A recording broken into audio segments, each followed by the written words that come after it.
ओरैबायदि बिहिर बुंजोबखानाय सफैबाय कुआला लामपुराव 7:35 जाबाय टाइमा एबार इमिग्रेशनाव थांनोसै नोंथांमोननो खिन्थानोसै मा मा सोंदों मा डकुमेन्ट्स बिदों नोंथांमोनहा नायलांबाय थाबानो जाबाय खुलुमबाय आसा खालामो नोंथांमोनहा बयबो मोजाङैनो दं होननानै आङो दिनै केम्बोडिया नागारनानै मालयसियाव थांसिगोन आंना फ्लाइट दङ केम्बोडियानि केपिटेल सिटि फेनम पेननिफ्राय बेनिफ्राय आङो बिरलांगोन मालयसियानि केपिटेल सिटि कुआला लामपुर आंना फ्लाइटनि टाइमिंआ इभिनिं 5:45 आव जायफ्रा मालयसिया बेरायनो लुगैदों इन्डियान्सफोरनि थाखाय मालयसिया इ-भिजा होयो इ-भिजाया जेबो नङा अनलाइन हारसिंनो एप्लाइ खालामनो हायो आङो लिंकखौ डिसक्रिपसनाव होनानै दोनगोन जेब्ला अनलाइन एप्लाइ खालामो मालयसियानि इ-भिजा अब्ला नोंथांमोनहा नोंसिनि बे ट्राभेलिंनि फ्लाइट आप एन्ड डाउन बे मोननैखौबो होनांगौ बेनिफ्राय हटेल बुकिं बेनिफ्राय एड्रेस इन मालयसिया बबे जायगायाव थागोन बेफोरनो जेबो माने गोरा नङा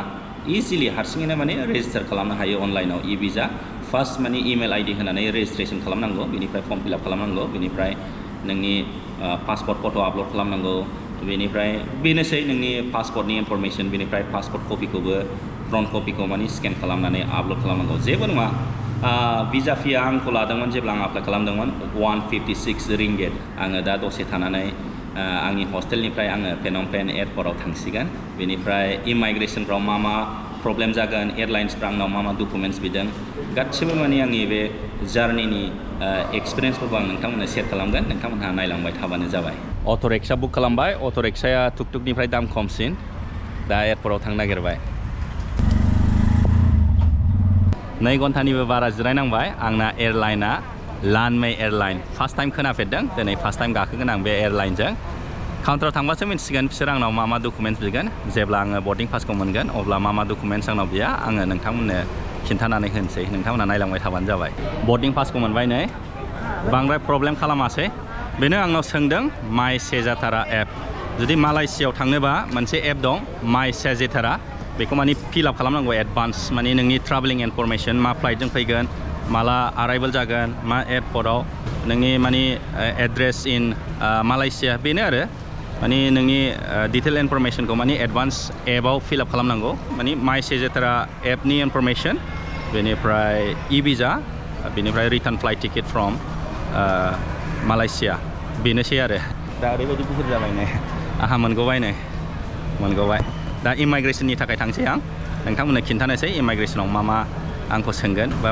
मा जागोन बेफोरखौ आङो नोंथांमोननो खिन्थालांबाय थानोसै इमिग्रेशनाबो जोब्बाय सिकिउरिटि चेक इनआबो जोब्बाय माने इमिग्रेशनाव जेबो सोङाखै जास्ट पासपर्टखौ बिबाय बेनिफ्राय बर्डिं पास बेनिफ्राय स्टाम्प खालामबाय हरबाय बेनोसै आरो जेबो प्रब्लेम गैया दासिमाव बेनिफ्राय सिकिउरिटि चेक इनआवबो माने जेबो प्रब्लेम गैया माने जास्ट नर्माल चेकिं जेबो दिगदार जायाखै दा बर्डिं गेटआव थांसिगोन बर्डिं गेटआव थांनानै फ्लाइट गाखोनानै जेब्ला मालयसियाव सहैगोन अब्लासो मिन्थिसिगोन इमिग्रेशनाव मा चेक खालामगोन मा सोंगोन हाबनो मोनसिगोन एयारक्राफ्टआव लाइन लाबाय नै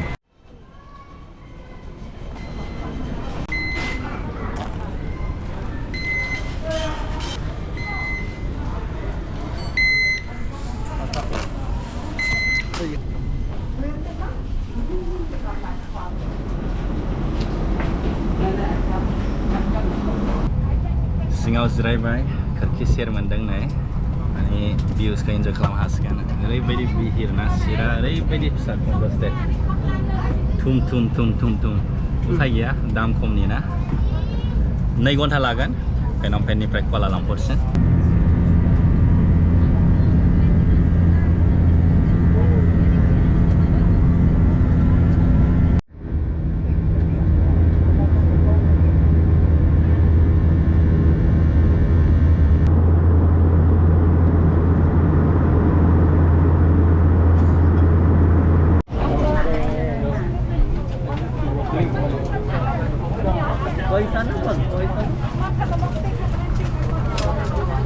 ओरैबायदि बिहिर बुंजोबखानाय सफैबाय कुआला लामपुराव 7:35 जाबाय टाइमा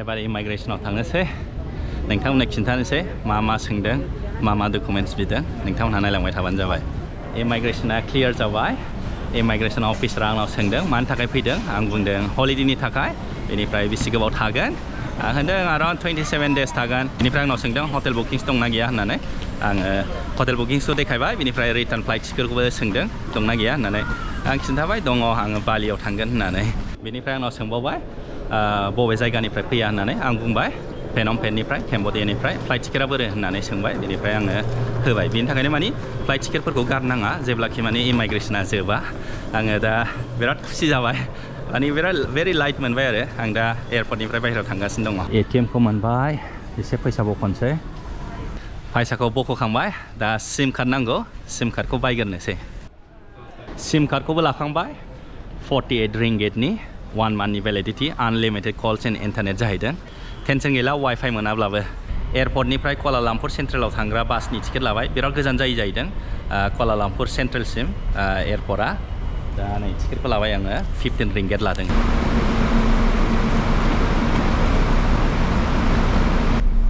सीट नम्बर 41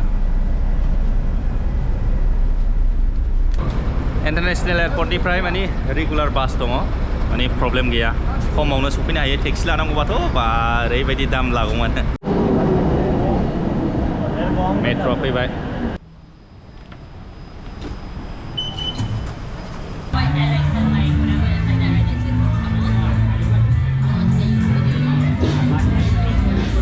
गुड मर्निं मैया हस्टेलाव सफैनाय लोगो लोगो टाइमा जादों 12 PM फोर बायदियानो जादों 12 PM फोर बायदियानो बेनिफ्राय दखानफ्रा गासिबो फांथेजोब्बायमोन मैया ओंखाम थोंखाम जेबो जाग्रा मोनजायासै आं ओरैनो उन्दुबाय उन्दुनानै आङो दा सिखारदों फुंनि 11:30 AM जालायलायदों सिखारनाया ओरैबायदि उन्दुबाय नोंथांमोना जुदि सोरबाफोर मालयसियाव फैनो सानदोंबा इ भिजा इस्यु खालामो इ भिजाखौ गाव गावनो माने अनलाइनाव एप्लाइ खालामनो हायो जेब्ला भिजाखौ बुक खालामो अब्ला माने फ्लाइट टिकेटआ मोननै नांगौ हो थांनायनिबो फैनायनिबो बेनिफ्राय हटेल बुकिं नांगौ बेनिफ्राय भैक्सिनेशननि डिटेल्स बेनिफ्राय भैक्सिनेटेडबो जानांगौ दे भैक्सिनेशन सार्टिफिकेटखौबो आपल'ड खालामनांगौ बेनो सेम माने जोंनि एशियान्सफोरखौ इन्डियान्सफोरखौ माने रासिन डिसक्रिमिनेट खालामो इमाइग्रेशनफ्राव बिदिनो एयारलाइन्सफ्राव रिटार्न फ्लाइट टिकेट बियो बेनिफ्राय हटेल बुकिं बियो सोरनावबा साफिसियेन्ट फान्ड दंना गैया फैसा सोङो दंना गैया देखायनो थिनो फैसाखौ इउर'पियान्सफोरनाव माने जेबो सोङा माला थांफिनगोन माला बेसे दिन थागोन फैसा दंना गैया रिटार्न फ्लाइट टिकेट दंना गैया बेफोरबायदि जेबो सोङा आं माने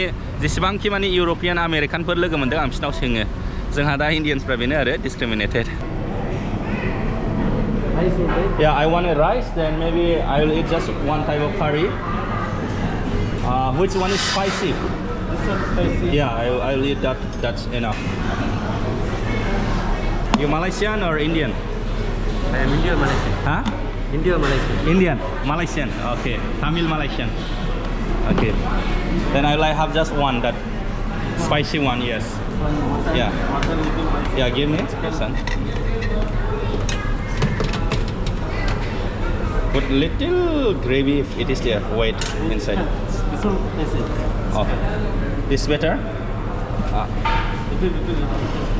Just okay. Not too much also. Yeah. No, I don't need this. Some Indian soup. So yeah, little bit here in the rice maybe. Yes. Thank you. Pickle very nice. Pickle very nice. Indian mango pickles very Okay. nice. Thank you. Then spoon. Oh, yes, please. Oh, yeah, chili. Yeah, I love.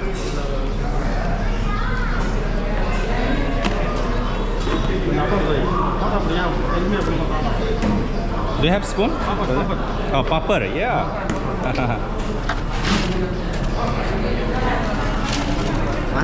Yeah. Spoon. Okay. जानोसै नै गावसो self service no need गावसो self service जानाया माने जेसेबां जागोन एसेबां दामा बारायगोन बिराद गोथावमोन जानाया बोरमा बेदरखौ गोथावसिन मोनथारदों बेनिफ्राय नै 2.5 monthsनि उनावहाय साहा लोंबाय गाइखेरनि साहा स्ट्रं नङा दैल'ल'सो आसा खालामबाय नोंथांमोनहा इन्जय खालामबाय होननानै आंनि जार्निखौ केम्बोडियानिफ्राय मालयसियाव फैनायखौ आङो भिडिअखौ एसेयावनो फोजोबबाय थेंक इउसै गोजोनथोंसै जय बर' हारिनि